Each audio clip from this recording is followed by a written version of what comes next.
Once a person wanted to seek for the truth of life.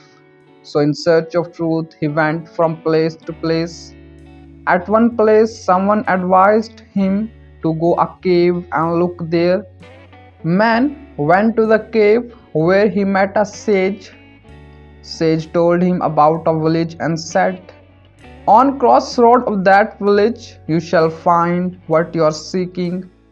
Full of hope, man went on searching for that village. At last he was able to find that village. He went on the crossroad and saw that there were three shops. One shop was selling metal piece, another one was selling woods, and then here was last one where seller was selling thin wires.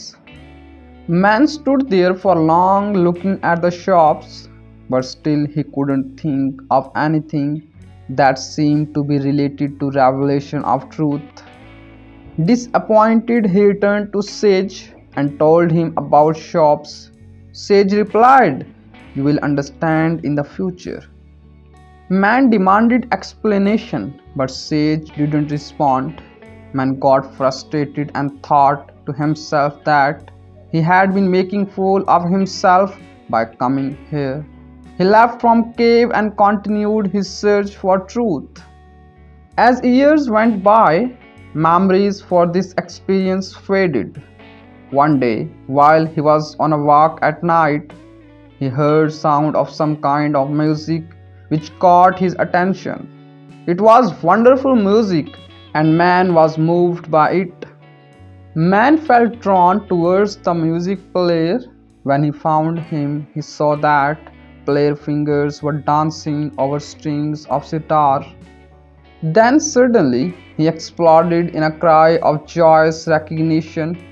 The star was made out of wires and pieces of metal and wood, just like those he had once seen in the three stores and had thought it to be without any particular significance.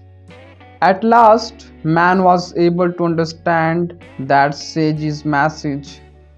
It was, "We already have everything we need. It is now our task to assemble and use it in appropriate way." We will not be able to find any meaning if we perceive fragments separately, but as soon as we are able to understand connection and get fragment together, then new entity emerges.